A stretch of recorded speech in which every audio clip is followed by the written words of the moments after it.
This is NDTV, and you're watching NDTV 24/7.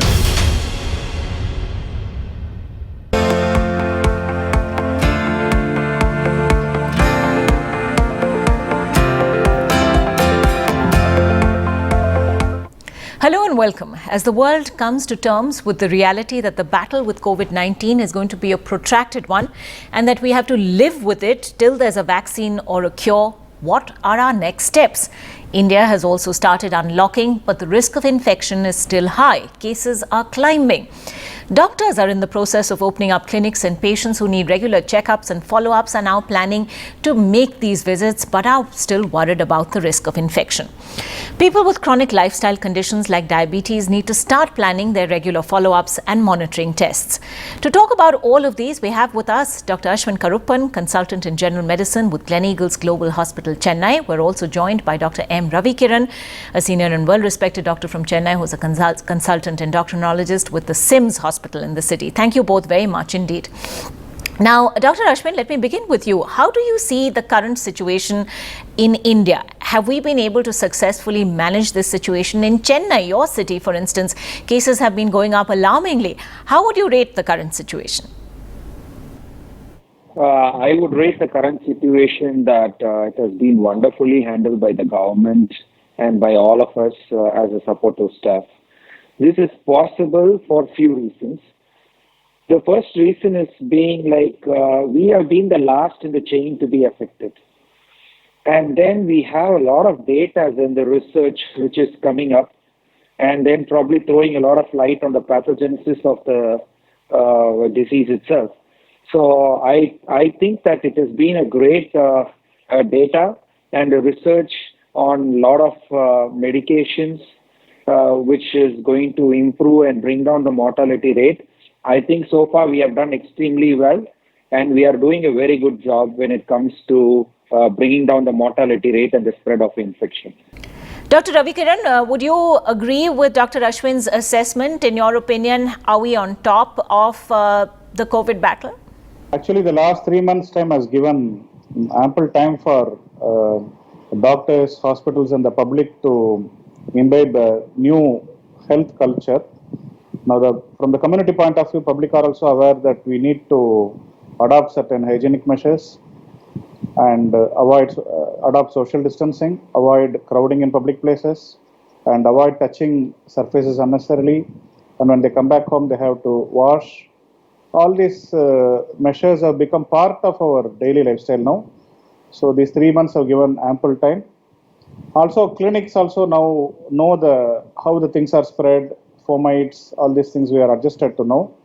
We are able to take enough precautions in clinics also so that patients can freely come to clinic, meet the doctor, and go back to their home in a safe manner without fear of contracting COVID during their visit.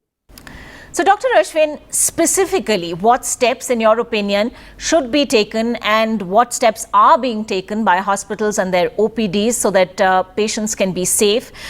Patients are particularly worried at this time. They see hospitals as the source of infection in some cases and have been staying away.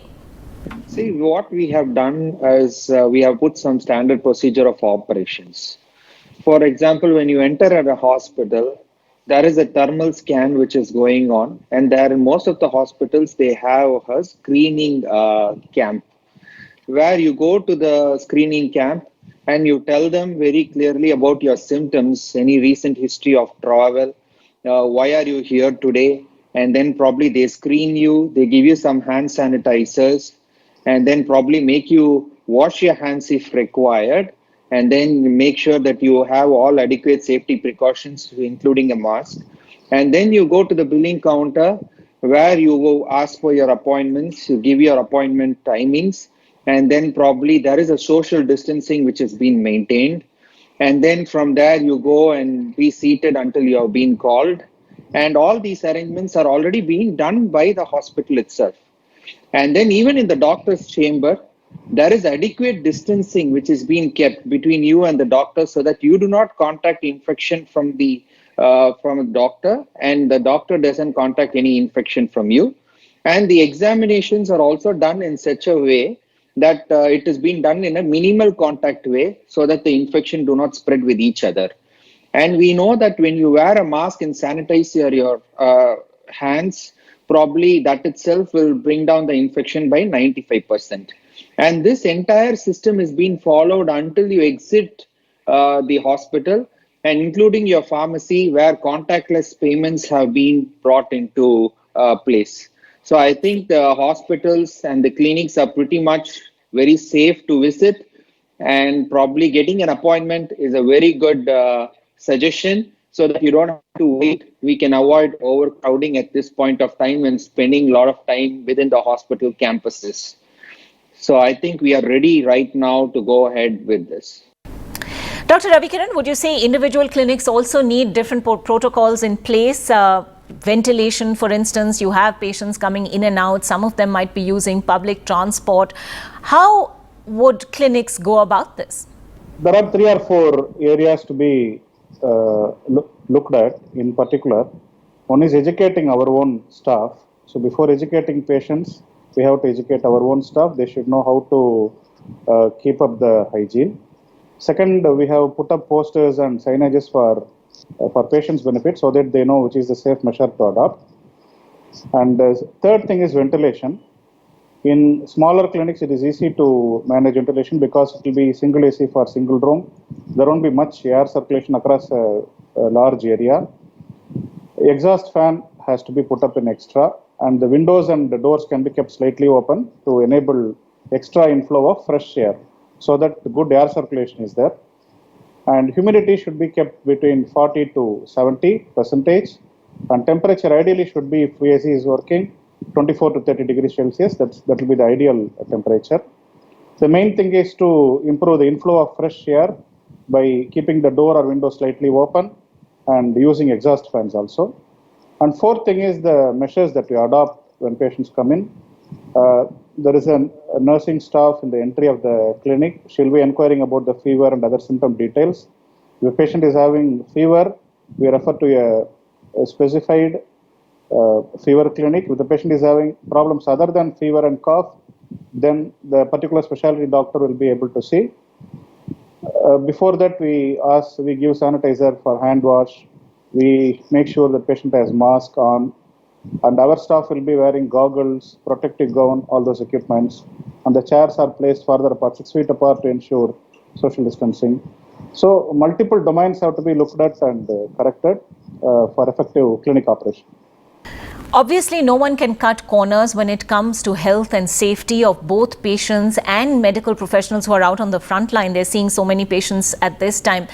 How do you, though, focus, since you're both specialists? I want to now specifically ask about patients who have a pre-existing diabetic condition or endocrinal disorders.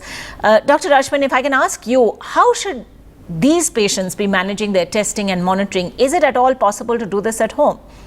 In most of the case scenario, the good thing is that we have a glucometer at everybody's home today. So checking the blood glucose and keeping it under control is just like a cakewalk. And most of the time, we ask our patients who are completely not under control, supposed to check your sugars regularly and report back to us. We have already have a system in place even before this COVID, where these uncontrolled diabetic patients are constantly checking their blood sugars and keeping us updated on their sugar medications. We also do give insulin instructions for these kind of patients. So coming to the check, definitely you have to check your blood sugars and make sure it is under control. And now you know that the home collection is also possible. And even the COVID test itself can be taken at home. So doing a normal routine examination or a normal routine test shouldn't be a problem for a patient. When should you visit? That is where you should be a little bit cautious, because diabetes itself can increase your risk to COVID. And when you get sick, you can really become very sick. So you should always look for warning signs like a cough with phlegm, an uncontrolled temperature which is not going down, and probably you have a sore throat, a breathing difficulty, a burning sensation while passing urine, or any of those danger signs. Definitely you have to visit the clinic. because visiting the clinic is much safer for your health, and we can deal with the complications much faster. And when you come in very sick, don't be hesitant to visit the hospital if you require. But otherwise, I think that most of the control can be done at home. You should make sure you take your medications properly, do the exercises which is required, even in the lockdown, do whatever the minimal exercise is needed, and don't feed on junks, and probably watch your diet. And then you should be perfectly all right. So, Dr. Ravi Kiran, let me extend that question by asking you to apply that same scenario to elderly people. Now, senior citizens are believed to be at far greater risk. So, are there any additional safeguards for them? Can they be checking with doctors on teleconsultations? Should they actually plan visits, physical visits to clinics and OPDs at all? Yeah, that's very pertinent issue to think about. Many elderly people with diabetes also have high BP, cholesterol, maybe some heart condition, possibly bronchial asthma and other respiratory conditions. What we advise them now, unless they have very high sugar, giddiness, some foot ulcer, or episode of some giddiness, chest pain, or abdomen pain, stomach pain, or unrelenting fever, like 3-4 days fever is there, unresolved. Unless these serious conditions are there, we are not advising elderly people to visit hospital. Nowadays, because of advance in technology, we have the advantage of utilizing telemedicine. Glucometers are available from medical shops. We can check sugar at home itself. And automatic BP machines are available in medical shop. They can check blood pressure at home itself and inform to the personal doctor, family doctor. So most of these day-to-day situations can be managed from home. No need to visit a hospital, except if there are severe symptoms like enumerated. No need to visit hospital. That is one part. The second thing is the patient should also focus on ensuring they have adequate stock for the next 1 month, stock of medicines. For example, insulin or some heart medicine or some life-saving medicine. They should have enough stock that they should ensure. They should count and ensure. And the third thing, this is a period of very unique time. Diabetes control always involves risk of tripping into low sugar sometimes going into high sugar. This is part of life. At this point of time, even low sugar warrants going to hospital. So elderly patients should avoid low sugar situations also. They should eat in time and take the proper medications at time, so that low sugar condition is also avoided. Fourth one, possible lack of exercise because of social distancing and other norms. What we can do simple exercises, stretching exercises. They can stretch their legs and arms, sitting on their bed, lying on their bed, and they can walk for 20 minutes in the morning, 20 minutes in the evening within their hall, or if there is a public space in their system, then they can utilize that, or in the terrace they can walk. So even within the restrained environment, it is possible to maintain the diabetic scenario very well. Right. All right. Thanks for that. We will take a very quick break at this point. When we come back, how to protect ourselves better as we get on with our lives in this new reality.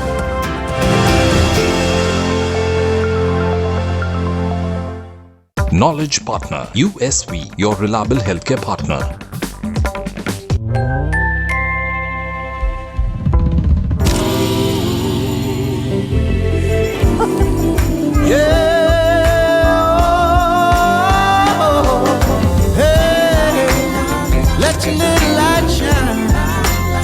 Let your little light shine for the world to see.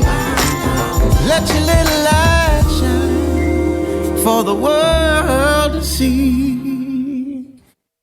Amity University has India's largest scholarship program, from which over 25,000 brilliant students have already benefited. Students with over 93% in Class 12 boards get 100% scholarship, and students with over 90% get 50% scholarship. Join brilliant, like-minded students who want to be successful. Apply at amity.edu/scholarships. नमस्कार। Corona के खिलाफ इस लड़ाई में सबसे ज़्यादा ज़रूरी है लोगों की जान बचाना, और इसमें मुझे आपकी मदद की ज़रूरत है। लोगों को प्लाज्मा मिलने में तकलीफ ना हो, इसके लिए दिल्ली सरकार ने भारत का पहला कोरोना प्लाज्मा बैंक बनाया है। अगर आपको ठीक हुए 14 दिन हो चुके हैं तो आप भी प्लाज्मा डोनेट करके किसी भी कोरोना संक्रमित व्यक्ति की जान बचा सकते हैं। और हाँ, घबराइए नहीं, प्लाज्मा देने में आपको कोई कमज़ोरी नहीं आएगी। किसी की जान बचाने का मौका बहुत कम लोगों को मिलता है। आज आपके पास ये मौका है। मेरी आपसे प्रार्थना है, आगे आएं और प्लाज्मा डोनेट करें। मदुरई से शिमला, पुणे से कलकत्ता, इंडिया के हर घर की जरूरत पूरी करने हर पिन कोड पे डिलीवर कर रहा है अमेज़न, पूरी हिफाजत के साथ। बताइए कहाँ आना है? अमेज़न, आपकी अपनी दुकान। The Sikh tradition of langar is about ensuring food for the hungry. No matter who you are welcome with open arms at the Guru ka langar. इन्होंने शुक्रगुजार है मालिक का, जो इन्होंने इतना साथ दिए। लंगर का मैं वाहिगुरु का प्रसाद है, डेली बांट रहे हैं। इनकी मेहरबानी, भगवान भला करे इनको। Watch a special show on how the Gurudwaras have fed over 1.5 crore people during the pandemic. Dil Se Seva, feeding millions, Saturday at 11:30 a.m. and Sunday at 7:30 p.m. only on NDTV 24/7. Imagine a pressure cooker whistles and this does not happen. Prestige Swachh makes it possible. Presenting India's first no mess pressure cooker. जो स्वच्छता से करे प्यार, वो Prestige से कैसे करे इनकार?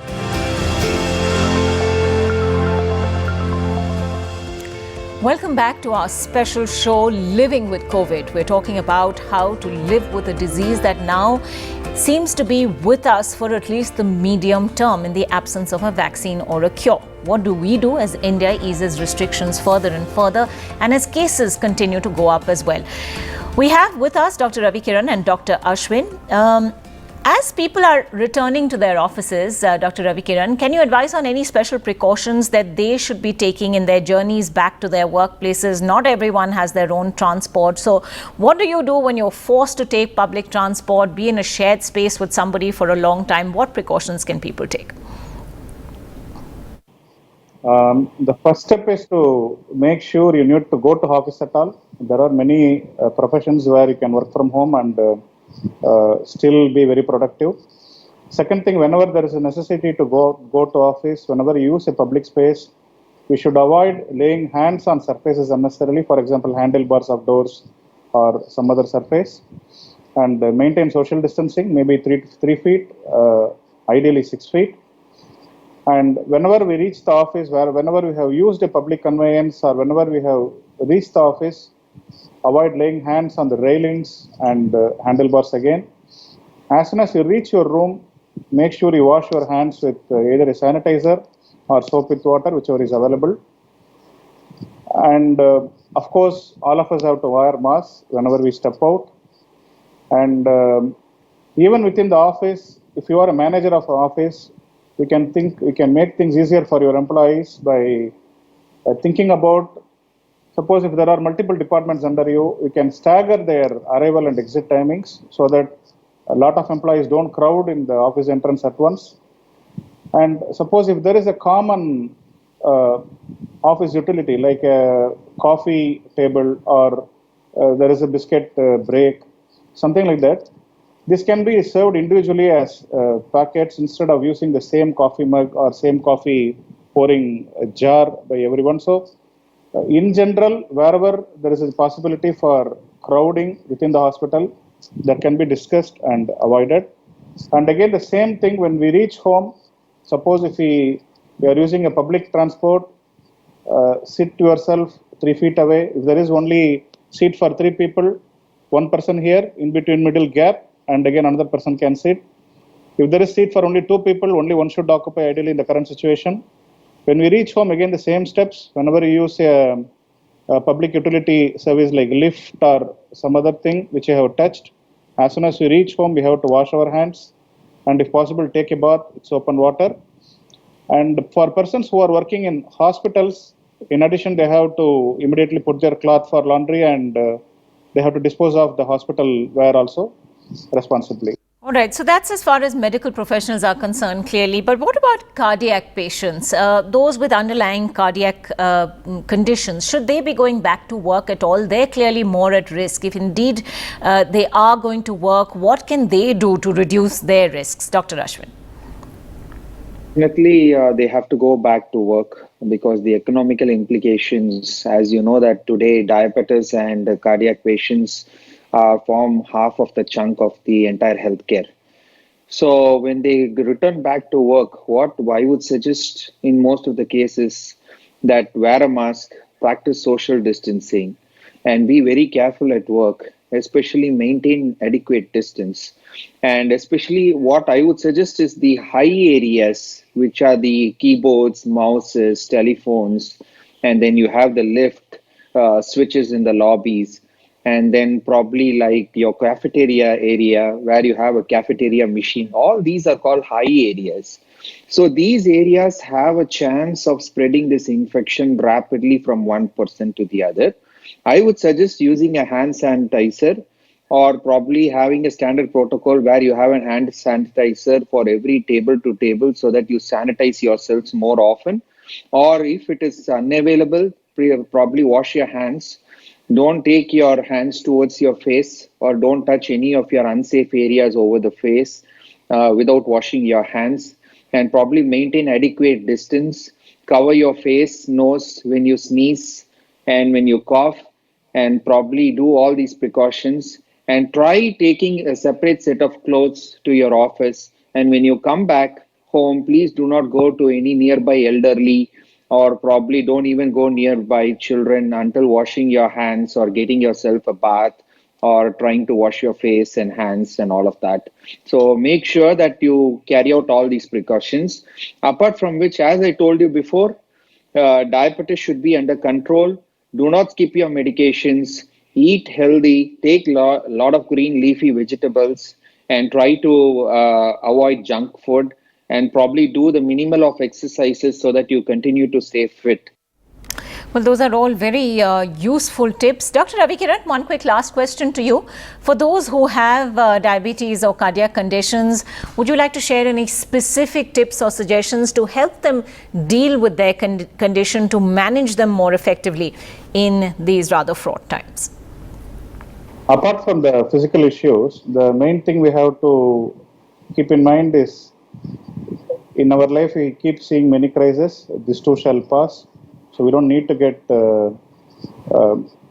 worried about too much about this COVID thing. At the same time, we have to adopt proper precautions to not to acquire COVID. As I told, if you have diabetes, get a glucometer. You can check sugar at home, maybe once in a week or once in 10 days. You can keep in touch with your doctor and keep informing him. As long as your fasting sugar is around 110, 120, and after food sugar is around 160 to 180, you don't have to worry, you are in excellent control. Similarly, for blood pressure control also, you can monitor at home. As long as it is around 140 systolic and 80 to 88 diastolic, you are in good control, you can continue same medicine. So if you adopt simple measures consistently over the next 2 to 3 months, we can easily go through this phase without any problem. All right. Thank you very much indeed, both the doctors on the show today, for being so very reassuring and shedding so much light on the way forward as people start venturing out of their homes, and that includes going to doctors for consultations. There is also time to thank doctors and medical professionals who are at the front line of this battle against COVID-19. They've been doing this without thinking about their own health and indeed perhaps endangering the lives of their families as well. So all our gratitude to them. Thank you for watching, and of course we'll continue to get medical experts on this show to answer all your queries on how to live with COVID-19.